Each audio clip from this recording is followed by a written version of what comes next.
Hello and welcome everyone. This is Taco Movie Talks. I'm here with Ethan and we are discussing a quite famous director in Michael Haneke. Uh, Ethan, just want to send it to you right away. When did you discover Michael Haneke? What was your first movie? And I guess what was your thoughts? Because he has some really impactful movies. First of all, great pronunciation. um, Second of all, I I've kind of had a metered out experience of Mikhail Haneke. The first movie I watched of his was the Austrian version of Funny Games, and then the only other two I've seen are the two that we're going to talk about today. So not too much experience, but excited to talk about him. We're in the same boat then. Like to a T. I saw Yeah. the Austrian version. Had you? I'm assuming there was probably a number of ways that you heard about Hanukkah prior to watching him, because a lot of his films kind of have an aura that it makes it very much spoken of in the film, enthusiast community. Um, well, I would.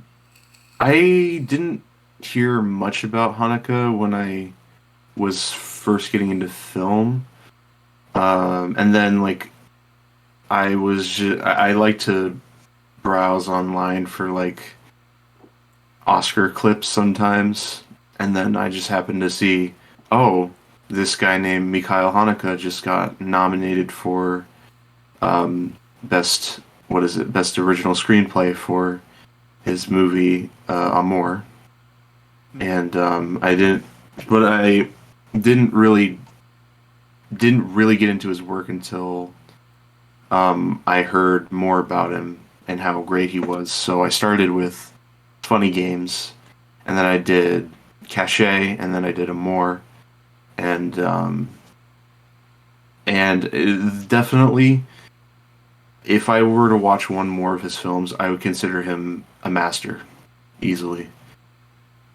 So I actually was able to reflect upon this. I was looking at or making a list on my letterbox about the most disturbing movies, and it was a huge subject that really interested me for a long time. I think Hmm. I've brought this YouTuber up a couple times talking about movies. There's this guy, his name is Spooky Rice. He goes through the story beats of disturbing movies, and he covered two Hanukkah movies, one being the Australian Funny Games, and the other one being the Piano Teacher, which put Mm. him on my radar early on, even before I realized how good of a director he was. And I think, and I there's probably a subset of people who, like me, probably only knew Hanukkah because of those movies that are, I guess, infamous for the shocking content. And he does have shocking content in a lot of his movies, but I think he is more than, because I think there is an association with people who just makes shocking or gory movies, that there isn't as much artistry there. But I have to say, through watching these two movies and including Funny Games, he is a tremendous director and uh, writer when it comes to his films. Yeah, definitely. I would say more than anything, that disturbing nature comes from his he's a master of authenticity, which I think should be the title of this video, the master of authenticity, because his movies are they feel so real, despite the fact that there is fantastical and fourth wall breaking elements in his films. They just feel so authentic. Yeah, Funny Games in particular. You mentioned the fourth wall breaking.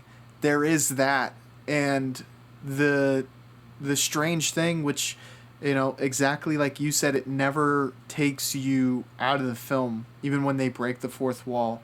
And these two films as well, Cachet and Amour, it feels like he has like deep personal, like he's been through these scenarios, and it's stuff that you're all kind of familiar with, but his ability to draw attention to the the intricacies of it, the nuances and the wrinkles of each situation feels super realistic, and it is probably one of the aspects that really puts him high above the majority of directors.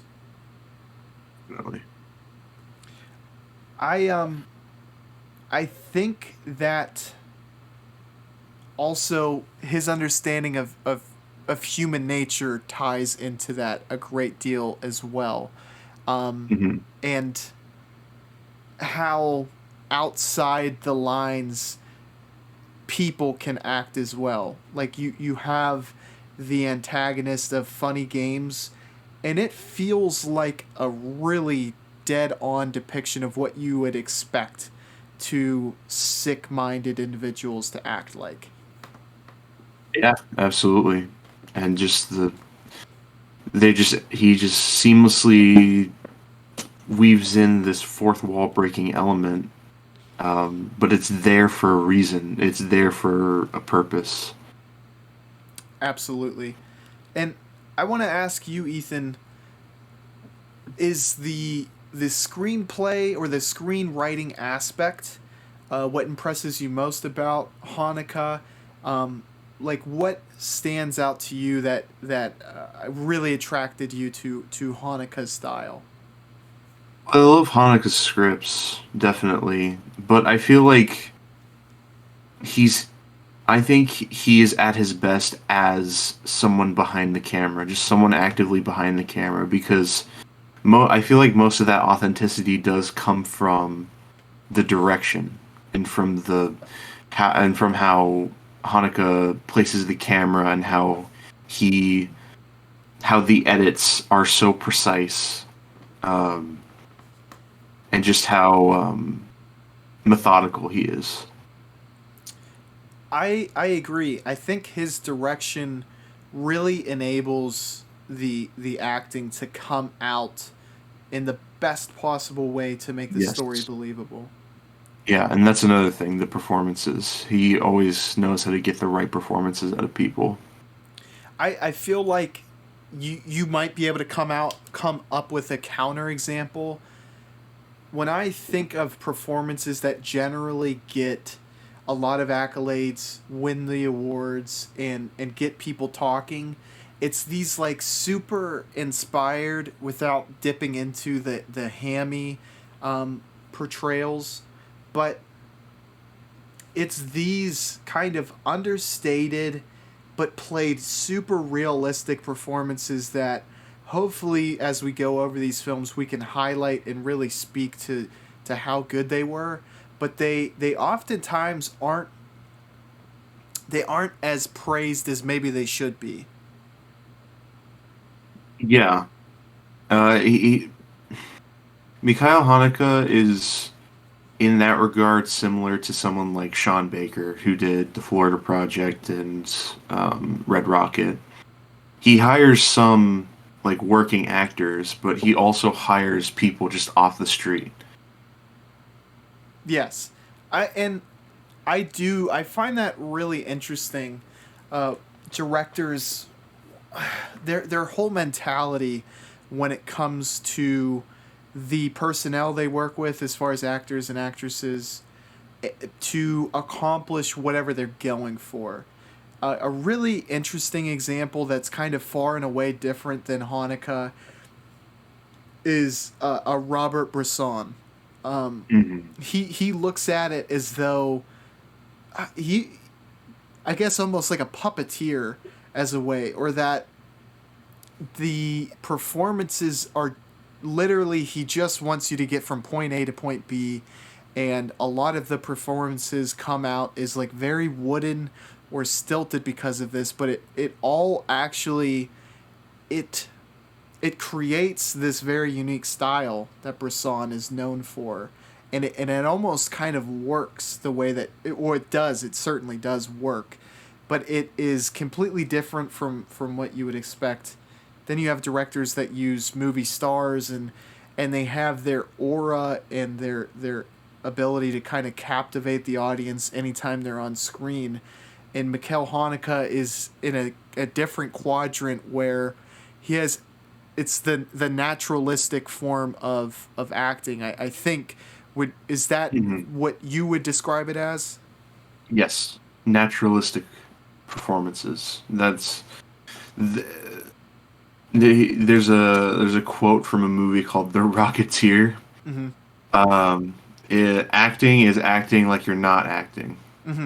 Like when you're acting, you want to make it so that you make your character believable in this story. Like a Marvel movie, all you got to do is just like one note the entire time. You can you could be commanding, sure. You can be believable in this world, sure, but the naturalistic performances are what acting truly is, in my opinion. Yeah, and that's why it's a craft that can almost never be perfected. There's definitely people who are at the very top of their powers, and they have primes and whatnot. But yeah, it's because it's exactly the opposite of what is intrinsic to you're doing something and you're trying to pretend you're not. Like you're trying to ride both lines at the same time, and that's why there's tons of bad performances, but this is a movie that the acting portrayals are so good it doesn't strike you immediately. That's the kind of the rub with these naturalistic performances is after the fact you almost have to think to yourself like, that was great, because it's not going to completely jump off the screen to you that it is so good, I guess, unless you're looking out for it. Yeah, definitely. Because of how I've sandbagged you so many times in the past, Ethan, I want you to choose which movie you would like me to do the I guess the summary for, because I've given you the short end of the stick time and time again on that, and I feel like I owe you one on that. Hey, this is your show, and I'm following your lead. So, but it's all good. You can go ahead and do the summary for Cachet.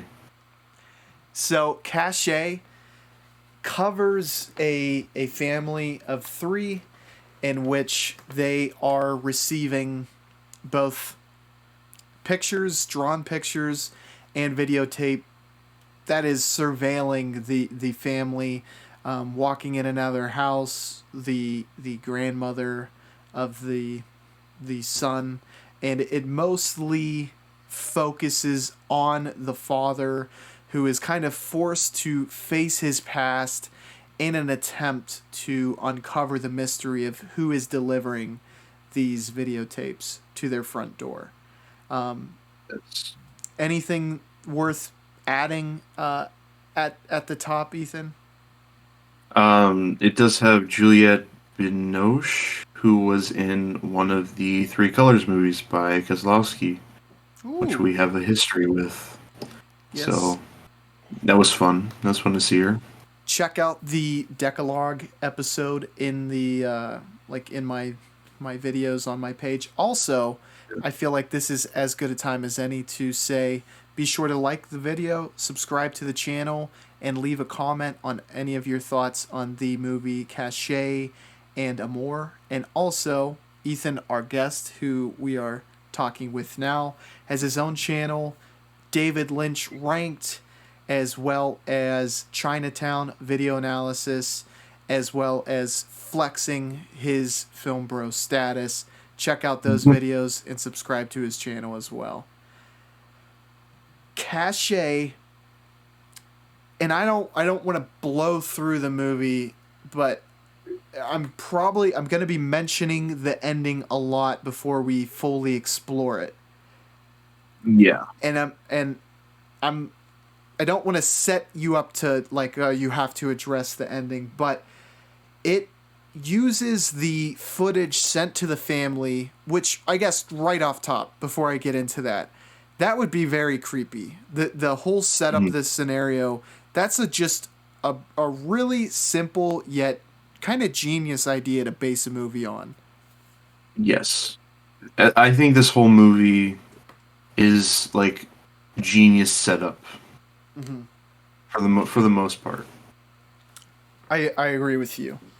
So what it does is I think the movie starts dead in we're watching a video sent to the family, and that's how we're introduced to the story. And I have to say, a cold open, I know that's a TV term. Would you use that for this movie in cinema as well? Yeah, well, yeah, I'd call it mostly a cold open. Like, it takes a while for the opening credits to actually come in. Mm-hmm. Starting, but no, go ahead. Sorry, you go. I was gonna say, it opens up. It opens up with a shot of a house, and you don't understand until like a couple minutes later. So exactly, and in those minutes, you're just thrown directly into this story, and he keeps the mystery alive, and those same like questions are going to be nagging you, and some are going to get resolved, some are not. But I think it's a brilliant way to start the story off. Thoughts? Yeah, it is a brilliant way. I love the authenticity. I love, you could hear the VHS pitch hiccup noises. You could hear the whirring of a VHS tape. It works so well in that regard because it adds also a layer of suspicion and tension, which I think Michael Haneke is so masterful at disturbing his audience because his films are so stark and so quiet most of the time that you're just on edge on what's happening. I agree.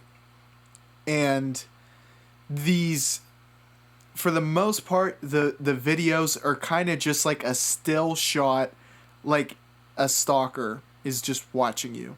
You feel like they're prey, and you, the audience, you are ready for something big to happen. Like you feel as though something big could happen at any moment. They might videotape doing some action. Some secret is going to get revealed.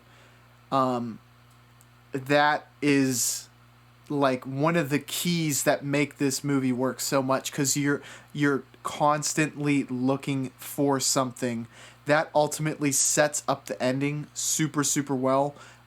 We're not going to dive into that in depth quite yet, because I think that is the ending is something though that I really do want to speak upon. But because Michelle Haneke, and I think in any movie you would be looking for something in those videotapes, and for I think all of them, it is what it is. There's no big climactic moment in any of the videotapes. No, there is one climactic moment in the movie, but that's it. There's really nothing about these tapes that are interesting. They're just watching a house. Exactly. And as the letters and videotapes are sent, you both get the kind of flashbacks of the father as he's you can tell searching deep within himself to try to figure this out.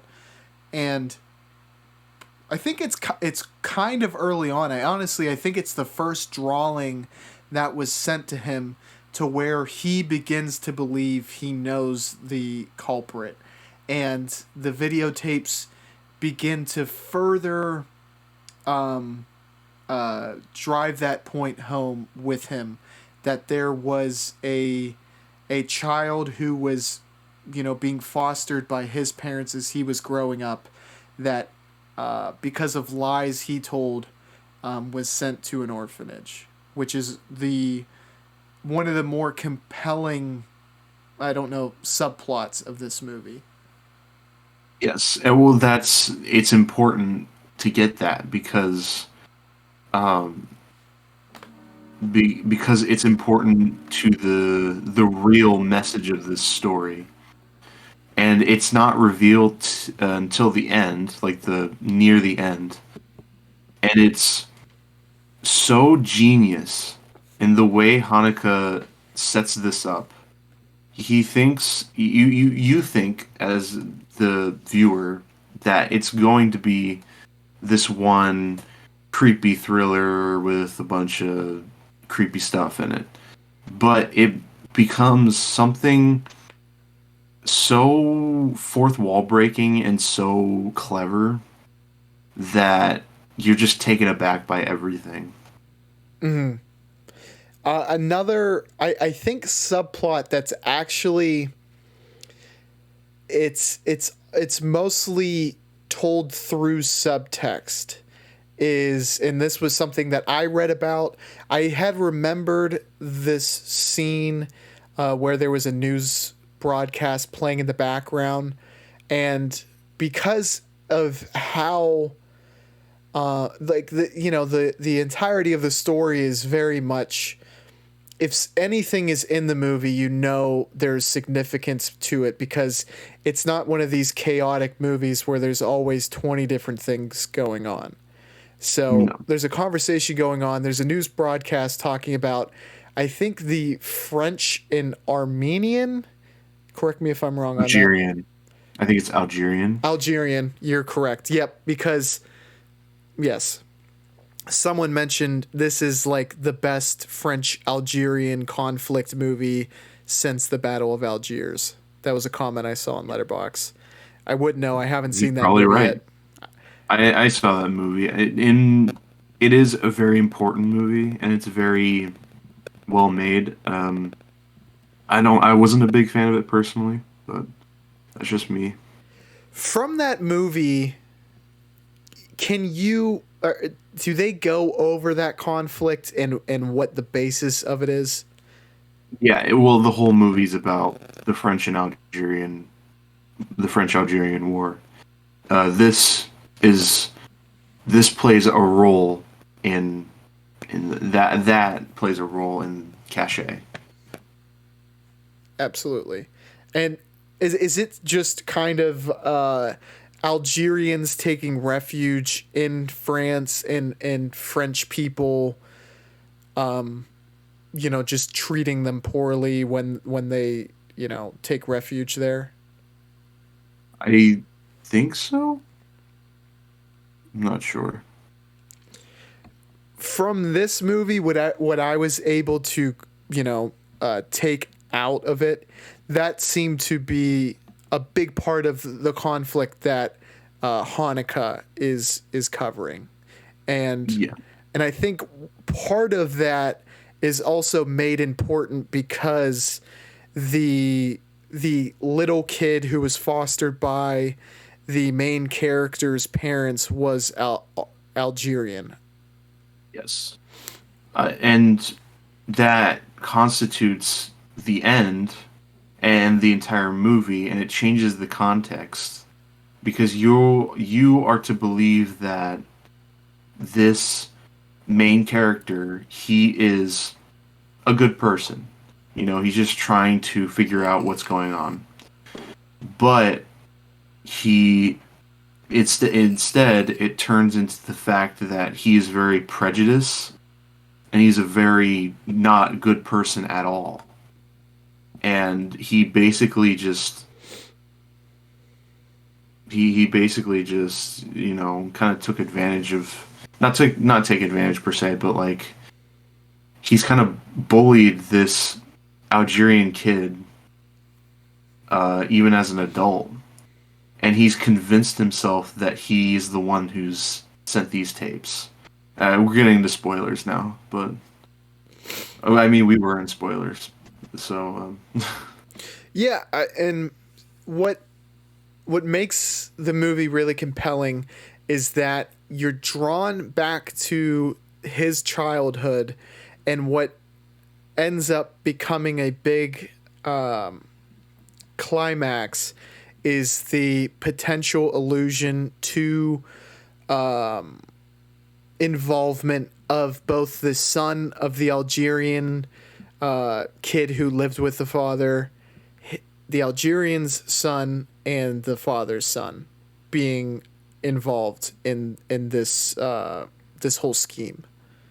yeah, Which, in a way, it feels like a tale that, and I'm gonna completely butcher this, but it's like, the crows have come home to roost. I think I might have. Is that the saying, Ethan? I'm not sure. Something came home to roost. Yeah, are you referring to like the hereditary nature of this, or are you talking about something else? It's almost like the karma coming back to bite this guy in the rear end. That it's like, if you're a jerk to someone, and it might be something really mundane to you, but if you really set someone's life course off, that those actions can come right back around and hit you, and then you kind of get to see the flip side of the coin. Yeah, Which I think we should get right into the ending. And you used some words that seemed very definitive, and you seem like, because when I watched it, I felt like obviously he's trying to tell us something, but there's no audio of the conversation that's going on. But both sons of the Algerian man and the father are talking. It's clearly supposed to tell us something, but it is left up to ambiguity as to, is this the first time they've met? What are they talking about? Perhaps is the son trying to set another scheme in motion and he wasn't involved with the videotapes whatsoever?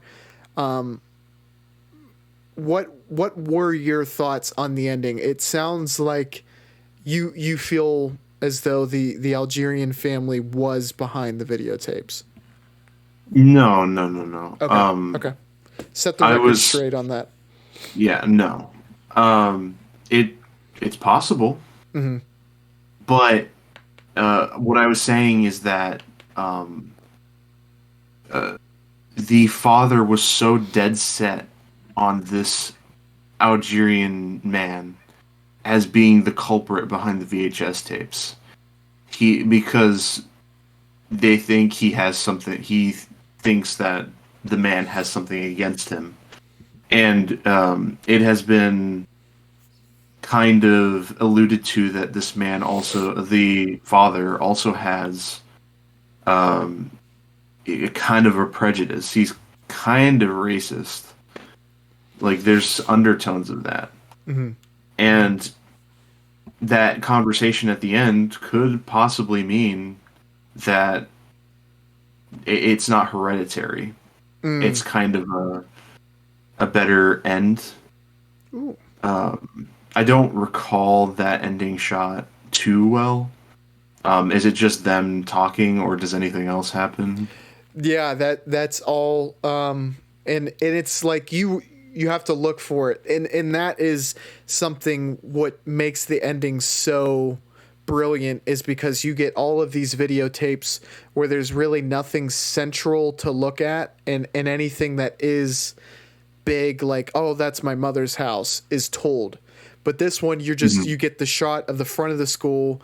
The father's son comes out, and then the Algerian son comes. You see them speak, and then they just go their separate ways, and nothing is audible between the two.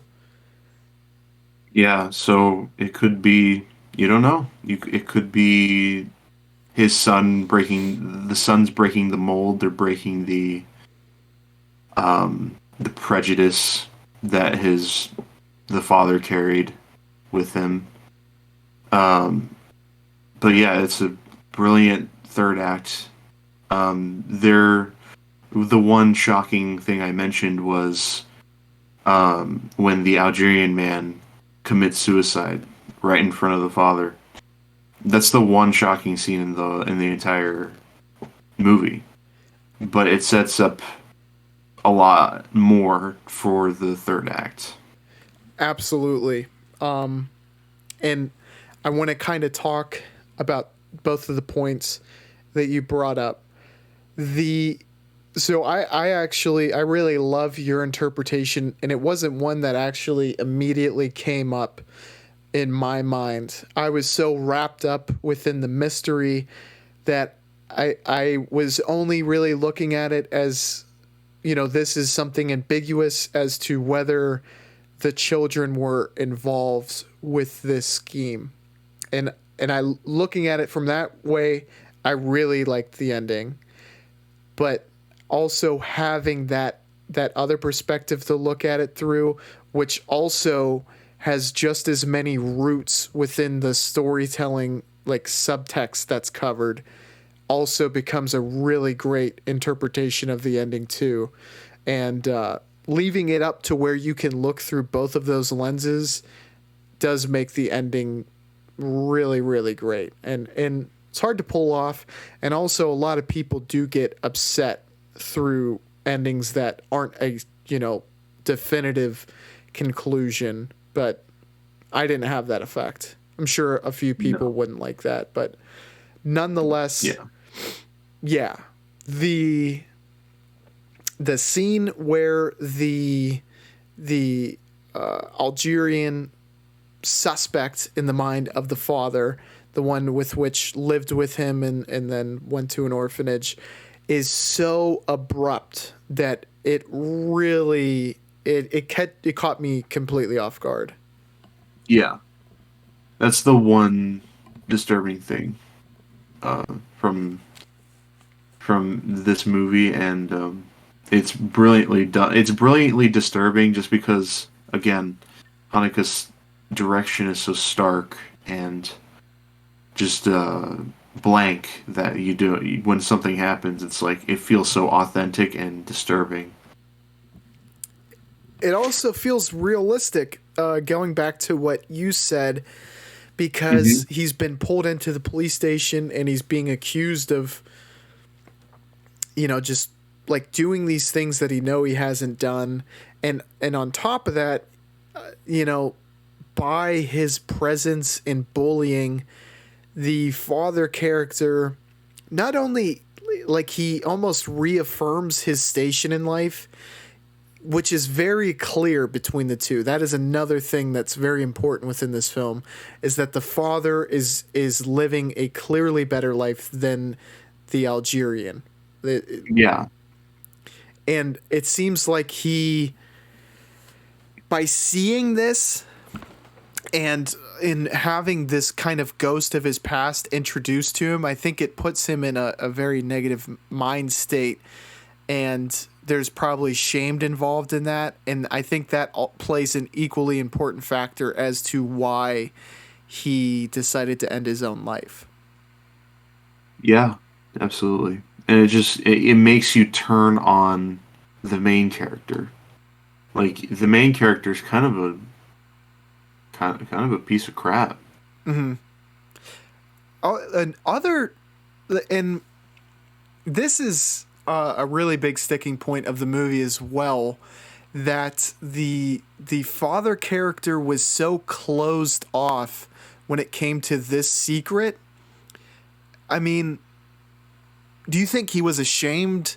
What do you think his motivation was for not telling his wife? Because that was, and the film points to it as well, and it makes it very like you open for you to ask the same question that the film is asking, which is why is he not telling his wife about this? It seems like he should be fairly open about this considering the scenario they're caught up in.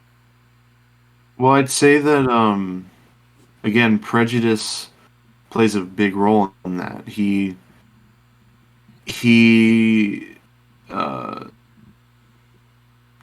prejudiced people nowadays in the modern times. It's much more subdued.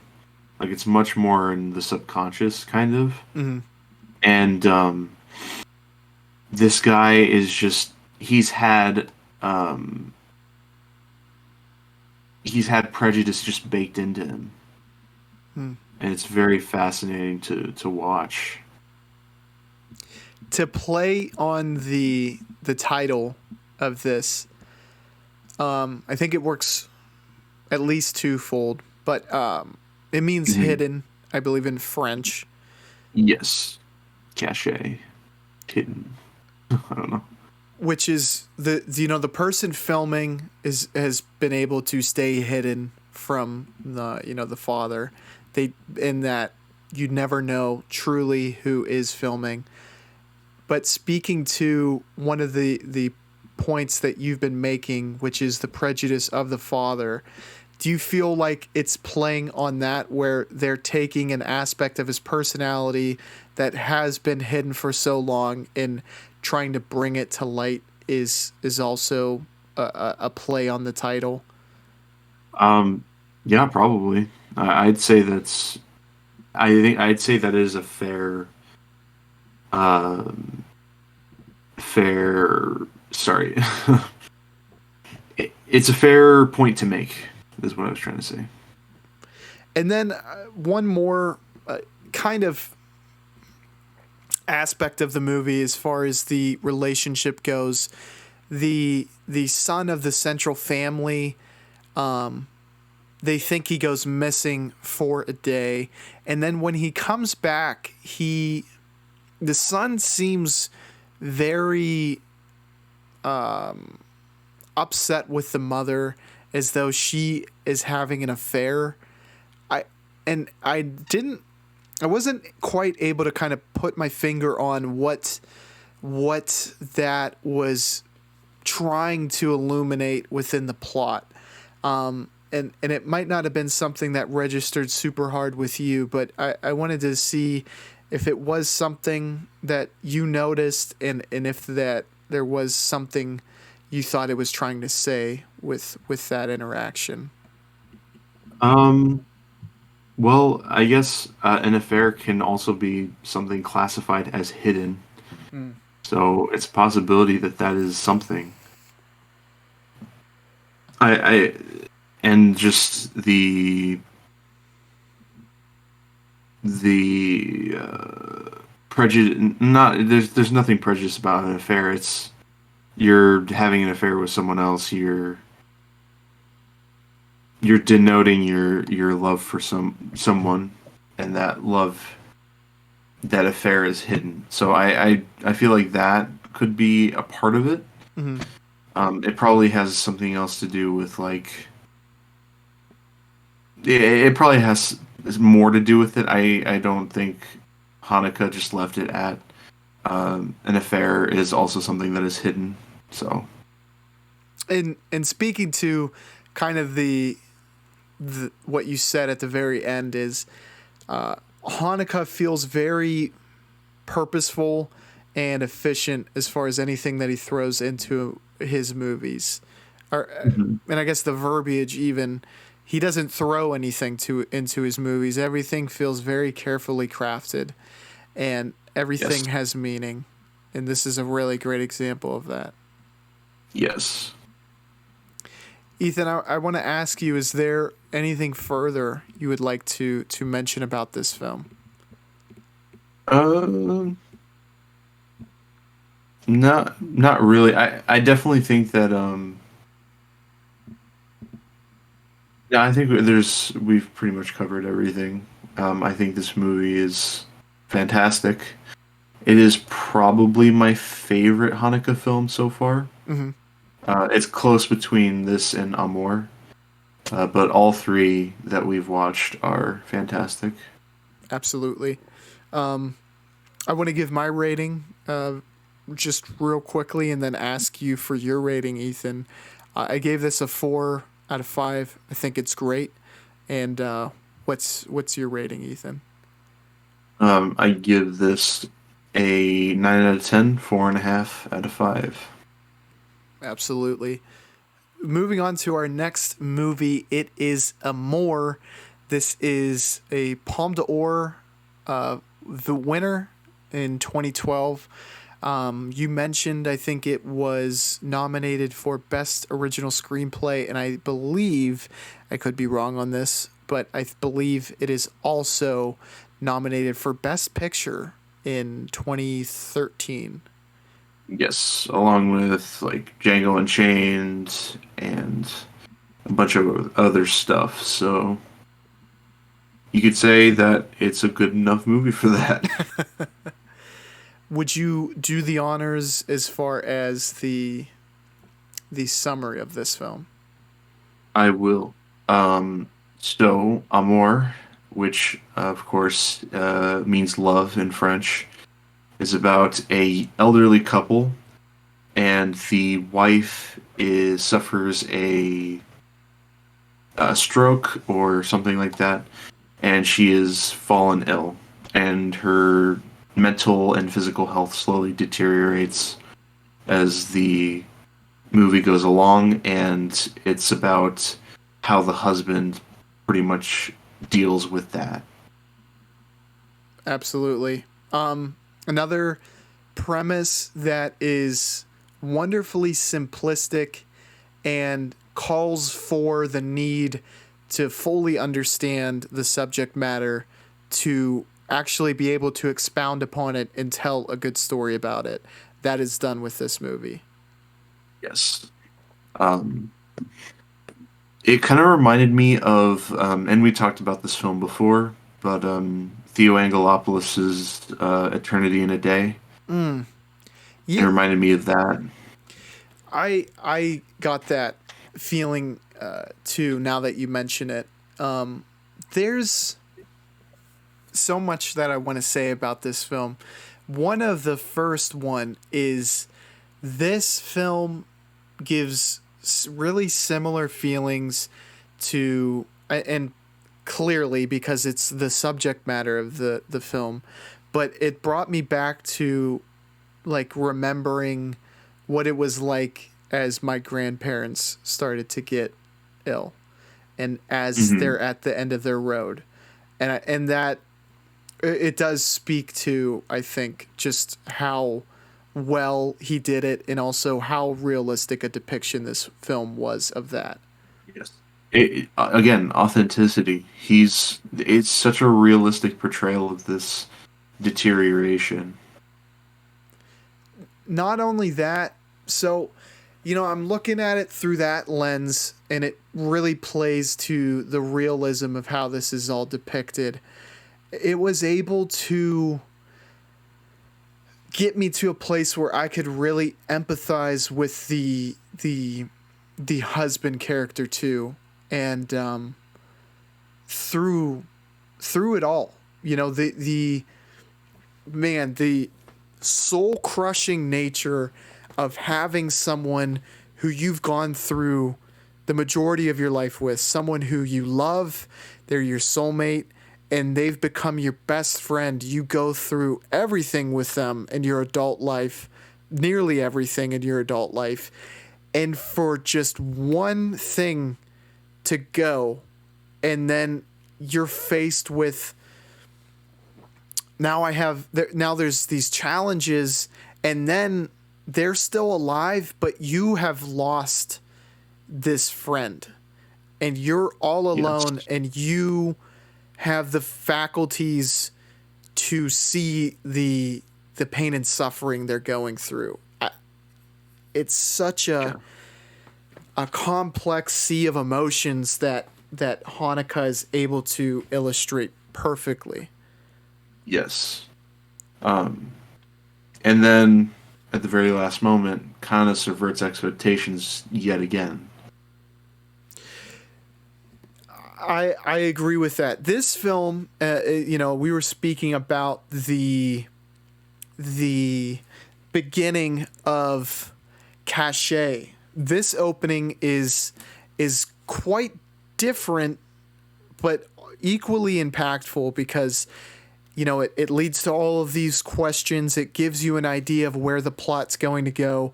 It starts with, I believe, a police force making a house call or maybe a wellness check, something of that sort, to find the body of the wife of the one of the central characters, the one who has fallen ill.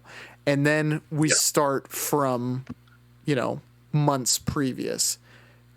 Great way to Yeah. open, I felt. What were your thoughts on it, Ethan? Definitely. That was a very interesting way to open. And Yeah. just one quick thing that I want to bring up, and this is just only slightly related, but I watched Heaven's Gate yesterday, and It really. have you seen that film, the Michael Cinemino? No, I've only seen The Deer Hunter. In the film, the main character has like a girlfriend. She's a very big character in that film. And I was thinking, I'm like, she looks really, really familiar. And she had an accent. Turns out it is both the main actress of Piano Teacher and also the daughter in this film. Just a little fun fact I wanted to throw in there. Yes, I saw the connection between Piano Teacher and this, but that's surprising that she was in Heaven's Gate. Yeah. And she plays a pretty big role. But, and it's sorry for the quick aside, just wanted to throw that out there.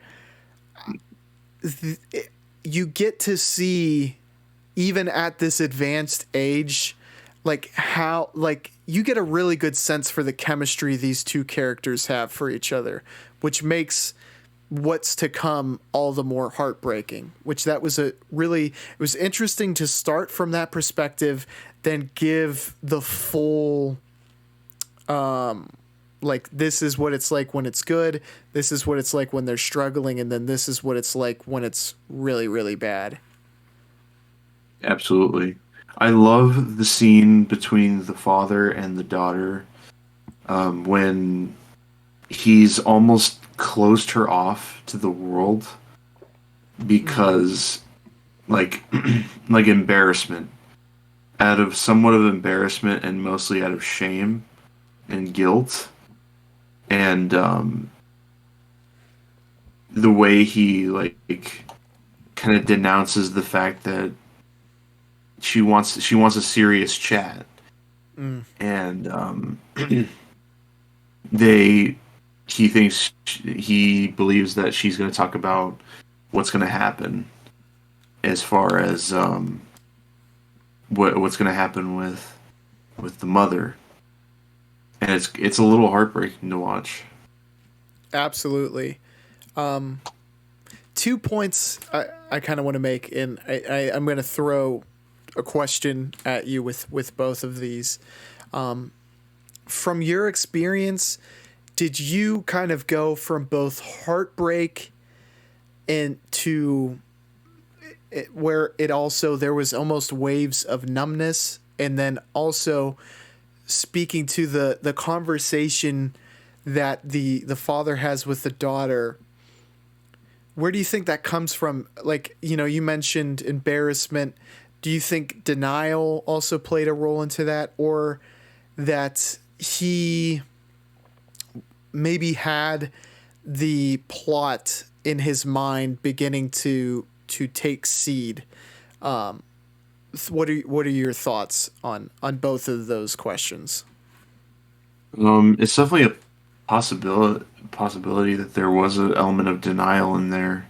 there's so many complex emotions that seemingly go into the main character's head, and like also worry. Like he has a nightmare Mm. that's very strange, and it's such a realistic nightmare too, because when you have a nightmare, you don't know it's a nightmare until you wake up. Mm-hmm. Um, and like it's so seamlessly done, but there's an element of worry there. And like when her health starts to deteriorate, um, kind of feels like his house is gonna be filled up with, his life is kind of falling apart, is what I've been trying to say. Absolutely. And like on top of the heartbreak that you felt, I personally, there was times where it wasn't like a callous numbness, but it's like, I don't know quite how to put it, but that you know it's bad, it's not going to get worse, and it's almost like as a viewer I felt like you've mourned the mother or wife's passing before she does pass, and you become almost numb to the situation where you can't, you've exhausted your emotional tank. And Yeah. did you feel that way as well while watching? Yeah, definitely. And I think the title, again, I feel like the title really does speak that this is a very kind of a romantic movie with a very romantic ending. You could tell that he he wants the best for his wife, Mm-hmm. and the embarrassment that she is dealing, the embarrassment and the guilt and the shame that that he's feeling, he decides that enough is enough. Absolutely. And just before we get to that, because that the climax does add a layer of context that you can really, that lens, you can look through a lot of other things in the movie, but this also depicts, and this I think is another thing you can throw into the hat for Michael Haneke, that he was really able to capture this kind of whole story realistically, is you really get to see the loss of like self-respect and pride and this whole self-image that the mother has, like because of her circumstances she's really forced to lose all of her pride, and feels shame about these things. But once it happens so frequently, it's like you can't feel shame the entire time, and this whole ego is just dissolved due to what she's going through. And the way that is, the way that's told, you get to see it in all of its nature. Yeah, definitely. And the climax that you were referring to, Ethan, of course, is, I guess you would call it the mercy killing on behalf Hmm. of the husband to the wife. This, on my part, is like, it honestly is the same way you feel as like, a grandson, and for other people, granddaughter, probably even husband, wife, son, daughter, what have you. But speaking just from personal experience, when you have a family member who is at the end of their line, for lack of a better term, has been suffering a long battle, and they're at the very end, when they finally pass, that's not like the climax of the emotional suffering. It's both, it's not sad nor happy. It's just kind of like a little bit of like a release where it's the pain that they were suffering and your fear for what they're going through, you don't have to fear anymore. But it's offset by the fact that, they're not going to get better either. So, can you speak more to that? I didn't word it very well, but I'm sure you know what I'm talking about. Well, like, what are you referring to? Like I guess the feeling when a loved one finally passes after a long fight where they're going to die and it finally does happen. There's a sense of relief from the struggle, and it's just like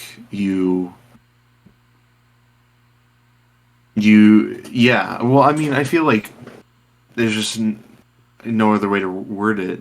You obviously feel sad, but I think the first thing you probably feel is relief. And but then you feel sad about it, and that's kind of the kind of whole crux of it, I guess. And obviously after that, he has a image of his wife at the very end, and he just walks out of the house with her dead wife, which is an interesting image, and I'm not sure what it exactly means. If I had to guess, I'd say it's just he's escaping the house, but just with his wife, quote unquote. And I'm not entirely sure. I think I wrote this down, but I feel like I completely understand why Haneke did what he did, but it's tough to put into words. Yeah, as far as the scene of him leaving. Yeah. So I'm gonna get a bit cheesy on you for a minute. I hope you like cheese. Oh no. Go ahead. But I'm sure you've heard people like say this probably in different words, but when a person passes away, they live on through the memories that they've had with you. And it might be sappy and it might not be what Haneke was going for, but I think it's speaking to the fact that while his wife isn't going to be there physically with him, it's like she's such a part of who he is now that she's always going to be with him in spirit, is what I guess people refer to it as. And it's like, visually depicted that he can see her. You know what I'm saying? Yeah, that's absolutely a part of it. But I feel like there's more to it. I agree, because I do think Haneke is a director that works on numerous different levels with a lot of the big points that he makes within his films. Yeah. I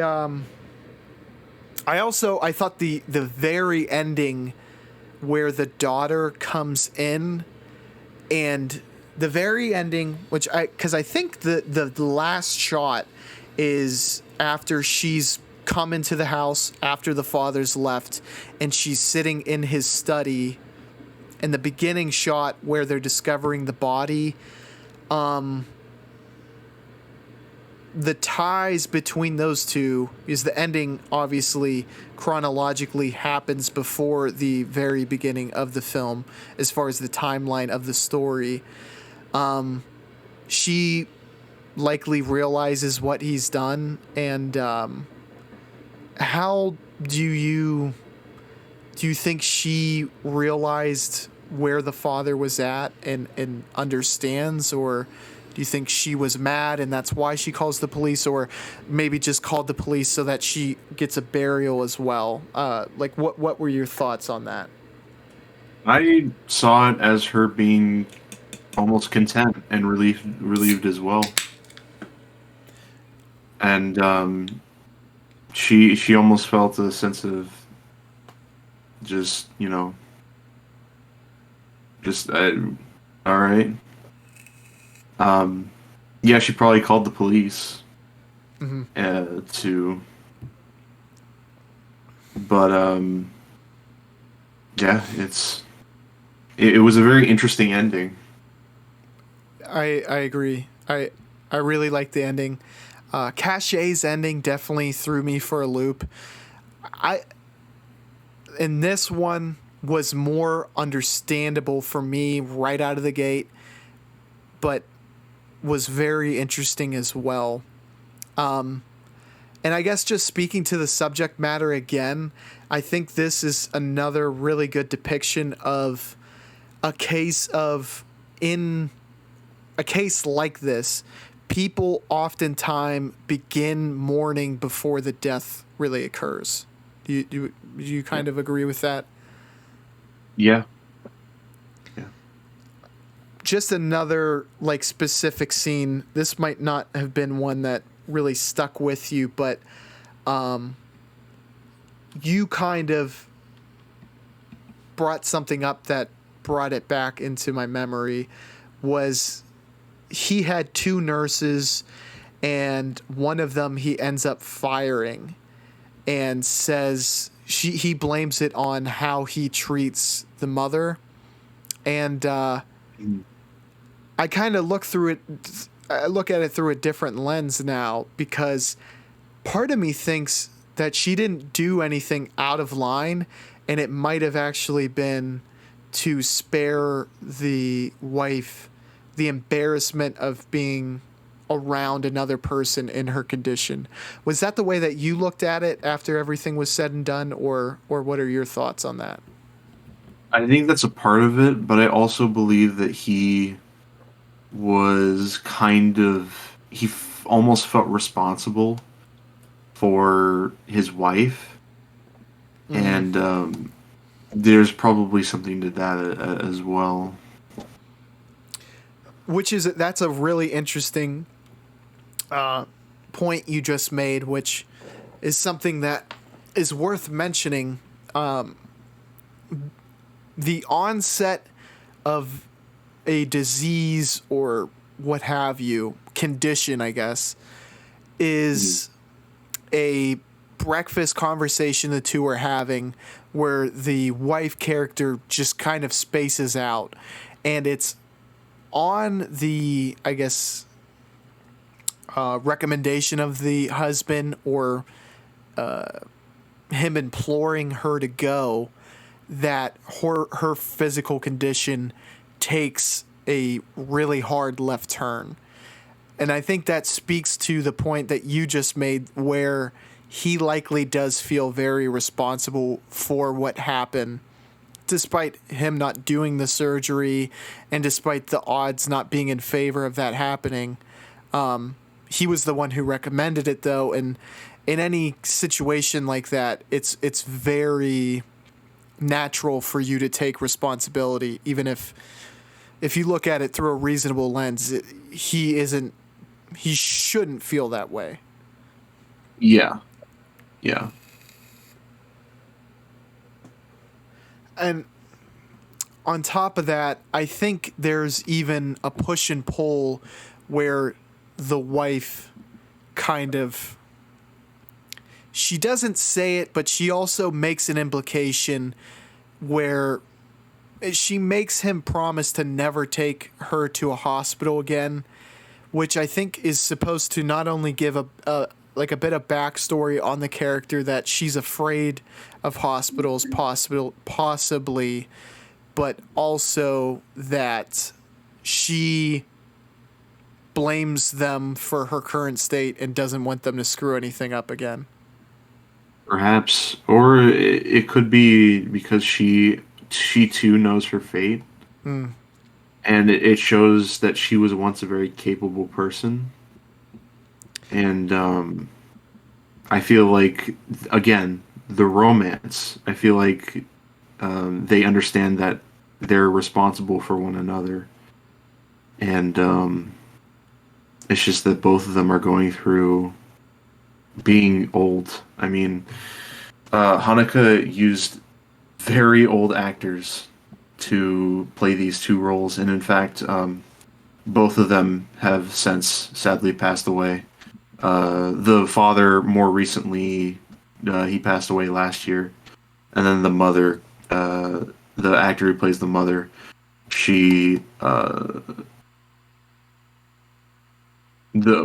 husband and wife, I guess, I don't know, but the wife passed away in 2017.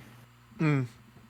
Wow. Yeah, they definitely. I mean, you can tell, obviously, that they're older, and they did a really great job with their roles. And I think choosing actors who, because that, like, we've talked about the mindset and motivations that you have to have going for you to really pull off a performance. This is probably, because of what station they were in life, was a role that they were able to channel feelings that had possibly crossed their minds at this point. And you can really tell when it comes to how realistically they depict this whole movie. Yeah, definitely. I think this is, despite, and there's, like, I guess one scene that could maybe be described as shocking, the climax of the film. This does put you through the emotional ringer, though, despite the fact that it's not fraught with difficult scenes a la Funny Games. It's kind of, it's similar in the emotional beats it takes you through, or I guess the pacing of the emotional impacts, like Cachet, I think. And I think you could make the argument that Cachet, he was able to fine tune it, and Amour was a nearly perfected distillation of the emotional beats Haneke was trying to go for. Yes, definitely. Ethan, I want to ask you: is there any other scenes or themes, thoughts that you want to bring up that we haven't covered? No, I think we covered it all I agree. as much as we could. Oh, one more thing that I just wanted to touch upon was something you mentioned. It was the depiction of how capable a character the wife was. And they do a very good job with that in introducing her background in music and the abilities of the people she mentored, how good they were able to be too. I thought that was a really important aspect of the story that is in there, and it is able to show you, like you mentioned, how capable a character she is, to get the juxtaposition of this is how good she was in her prime, and then this is what she's brought to due to her illness. Yeah, she's become essentially a child. Mm-hmm. I'm gonna give my rating, and then Ethan, I wanna hear what you gave this. But I gave this a 4 out of 5. Like Cachet, I think I prefer this ever so slightly over Cachet. What about you, Ethan?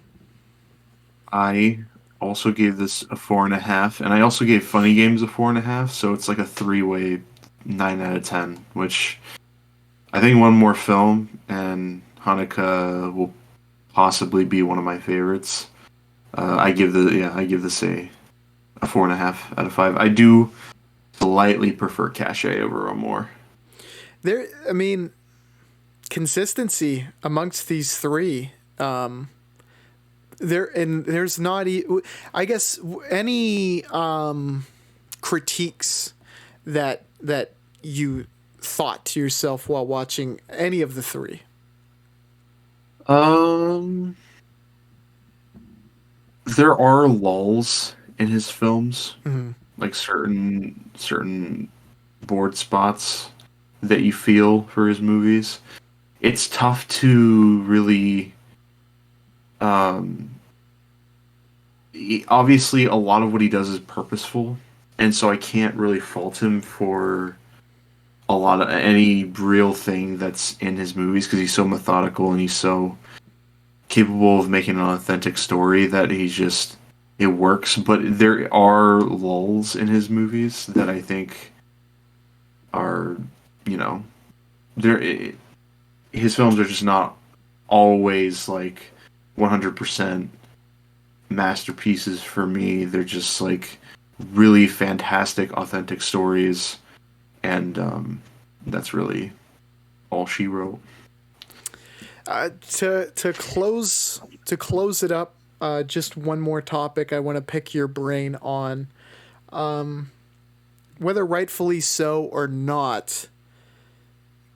Gaspar Noé is a filmmaker that I think of when I think of Michelle Haneke. Really? I think it's just because they both, and I think Noé a lot more so, have moments of shock and slightly disturbing, and also I think both French filmmaker. Are they both French Chilean? Because that would be really interesting if they were. No. Hanukkah is Austrian and And Noé. Noé is Argentinian, actually. So I'm both on both counts, which is it's all They just happen to both make French films, though. So I understand where that comes from. So I mean, do you see any similarity between the two? And I guess there's definitely major differences. If you could just kind of illuminate those as well. I think they both have such different styles, like the complete opposites. I think Hanukkah is very, um, Hanukkah is very stark and very, uh, there's so little, there's kind of little that goes on in his films. His films are so quiet. Noé is the complete opposite. It's excess, moving, it's extremity, right? It's constantly moving. He's doing such weird things with his camera. It's highly stylized for realism purposes. And they're like irreversible.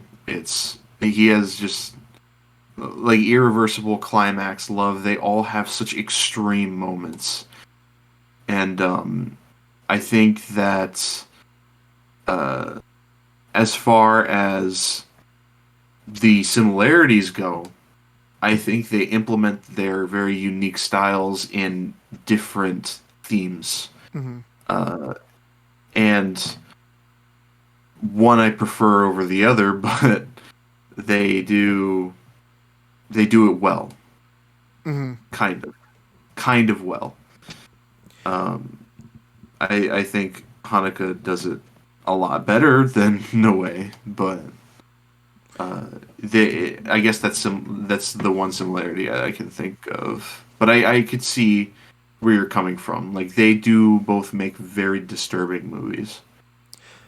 I think I prefer Hanukkah to this point as well, but I'm trying to think. I don't know if I rated Climax a 4.5 or not. I think I just gave it a 4. So I think I am pretty. If you're just would prefer Hanukkah, but I have found myself drawn in wanting to watch Noé more. Just from the description, I think Love is probably one that I might skip, but I definitely I do want to watch Vortex, and I do want to watch Enter the Void. what are some of the detractions, and I know you probably don't hate No Way, but what is something that maybe is not attractive about his style for you personally? Yeah, I don't hate No Way. If you recall, I did I did hate Irreversible, but giving it like a second chance, I can come back to it saying that it was a lot more interesting than I thought, Mm. and I will give it that. And so I think it jumped from like a 3 out of 10 to like a 6 out of 10. Um, but and then Martyrs was the complete opposite, where I still hate that movie. Mm. Um, and then Climax is pretty good. So no, I don't hate No Way. In fact, I definitely want to explore more, especially Vortex. Really like to explore Vortex. But Because yeah, Dario Argento is one of the actors, correct? yes. Which I love Dario Argento as a director. He is very, very good. I still need to watch more of him, but I've seen a handful of his films, and he's absolutely great. I Hmm.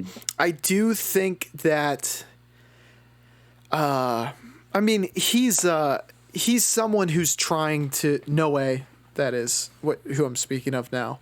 Hmm. He's trying to almost be offensive, not in the Yes. way he basks in the offensive nature, and Yes. he has warnings in his films where it's like he's he's in your face. I'm going to do something, and I think a lot of people are gonna just never explore him because of that. But I think it's almost in a way to grab headlines by being so off the wall, and I'm gonna break the rules. And Yeah. go ahead. No, go ahead. I was gonna say Irreversible is like infamous in that regard. It was I think it released at Cannes, and I think by the time it was done, less than half the audience was left from the original screening from that movie. Understandably so. Yeah, That film is hard to sit through. definitely. Not from like this is so poorly shot or what have you. I mean, it's just there's some scenes that are just difficult to sit through. Yeah. He basks in it. Have you seen I Stand Alone? That's the one I'm mostly more so split. Like Irreversible, I see artistic merit to what he did. Like it's not one of my favorite films, but I do think it is great for what it is accomplishing, and super super impactful, and you feel every Mhm. bit of it. Yes. Climax was one I was actually able to enjoy. I thought, which maybe not the best word before, but it was like interesting. Its pace had me going with it, and there's some definitely disturbing scenes, but nothing that was like I want to get out of the room immediately. The way that Hmm. Irreversible, that one I really like. I Stand Alone is kind of like it's basking in its own filth, and it's obviously trying to push buttons, but doesn't ever hit a place where it's as interesting as Irreversible as or Climax. But it's not terrible, but it's the one that I like the least out of the ones I've seen so far.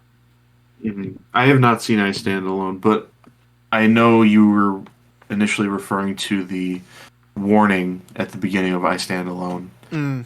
which basically is what kicked off his career of controversy. Um, yeah, he loves it. He just basks in that controversy. Like, he just bathes in it. He loves it. He wants the attention. Mm-hmm. Um, which, whether or not that's a good thing or a bad thing, he's succeeding at it. Because with Irreversible, people are talking about his film. Even with all those walkouts, it's still his film that people are talking about. And I think just drawing the parallel between these two is important to kind of denote that there is a huge artistic difference. And because even though that false equivalency is made in my mind, a lot of people who have watched a lot of Haneke have said he was known for and got this persona as someone who was going to always try to shock the audience.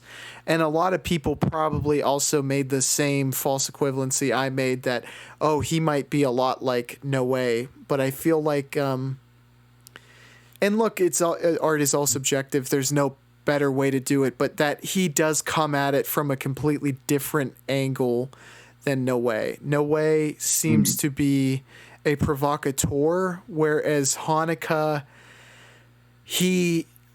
there's always an intention in mind for when those shocking scenes do occur. Yes. I would say Haneke has disturbed me a tad more than Noé has. When you bring that up, which movies really have the sticking points? Well, Cachet, definitely. Funny Games is very disturbing. Mm-hmm. In a way that's like frustrating almost. Yeah, I guess Irreversible did disturb me, but it was like to the point of like numbness. Mm-hmm. I feel like I'd have to watch more of both Haneke and Noé to get a better grasp of my opinion. All right. So, like the quick, shocking scenes, I think it's very, very close, and might even give the nod to Haneke. I just, that Thies scene, I've never felt anything like that from Irreversible. Oh yeah, that scene. Everyone talks it up. Man, it just, I know I'm not like unique in this way, but I was like, I didn't want to do anything after I watched that movie. I felt like I just needed to curl up in the fetal position and take a shower for, just get away from the world. Like, that's like, I've never seen anything that brutal. I feel like Lars von Trier kind of gets me more than either Noé or Haneke. Ooh. As far as disturbing, not from like a shocking content type of disturbing, but his movie Dancer in the Dark genuinely emotionally disturbed me so much that I needed to go watch a film at my local theater to cheer myself up. That's definitely interesting, and that's something I'm gonna have to look into. I have that high up on my watch list, and like, I don't even know what to expect, because a lot of people have said time and time again that film is just like bleak as can be. And all I've seen so far from Von Trier is The House That Jack Built, and I think it's Crime and Punishment. That's the sepia filtered film. I think that's the title of it, but I know there's a book called Crime and Punishment. I think it uses the same title, but I might be wrong. In those films, I mean, yeah, like The House That Jack Built. The House That Jack Built. That is, disturbing for the violence, but it feels like Dancer in the Dark is a completely different style of disturbing. Hmm. He makes you feel horrible. He's the filmmaker that makes you feel horrible. I feel that way more from him than from Noé. I want to ask you, what is your opinion in the artistic merit of that? I think Von Trier is way better than Noé as a filmmaker. Um, he's horrible. He's a horrible person, kind of a horrible person. But he he just knows so well how to emotionally disturb people. Whether it's Dancer in the Dark, Breaking the Waves, obviously House that Jack built, Melancholia, Antichrist, Dogville. I need to finish Dogville. I have not finished it yet. It's a long movie, but he just has a way of emotionally disturbing people, and I just think he's very creative in the way he does it. Yeah. I kind of see where you're coming from. Like when you dig deep and find that key where you can flip the switch and then hit them on a really deep level that resonates. I mean, that you can really admire something like that. Hmm. I'm looking forward to watching Von Trier. He's how does he kind of rank? Is he a director that you've really come to appreciate and really much you very much enjoy? Uh, yeah. I wouldn't say I love him yet, Mm-hmm.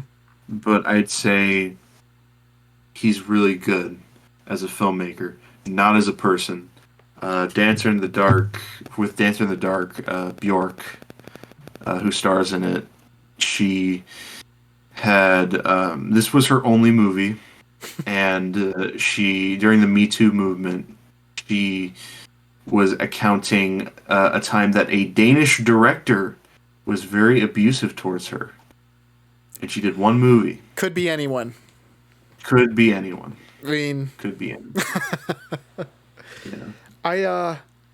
I definitely I want to look deeper into his films, and yeah, that is probably something that has as big an aura around it. The what Bjork came out with, as the film itself. At this point, I think a lot of people have heard and definitely changed the way they look at Von Trier because of that.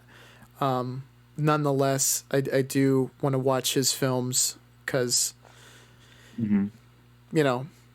they all sound very good. And again, I think we've mentioned time and time again that we're very big proponents of separating the art from the artist. Of course. You know what? You want to do that for the next one, Von Trier? I'm down. I'm definitely down. We'll go over two films that you'd like to cover for sure, because he's someone I need to explore more. Hmm. Yeah. Ethan, I want to say thank you. I really appreciate you coming on, not only watching these films with me, but talking about them. These were really, really good films, and Haneke is someone I want to watch more of for sure. I know The Piano Teacher is high up on my list, and I just need to get around to watching it. But thank you for joining me. Of course, it's my pleasure. And again, be sure to like and subscribe. And also, down in the description, Ethan's link can be found there. Be sure to like and subscribe to his channel as well. That is all from us, and we will catch y'all on the Flippity Floop. Bye, y'all.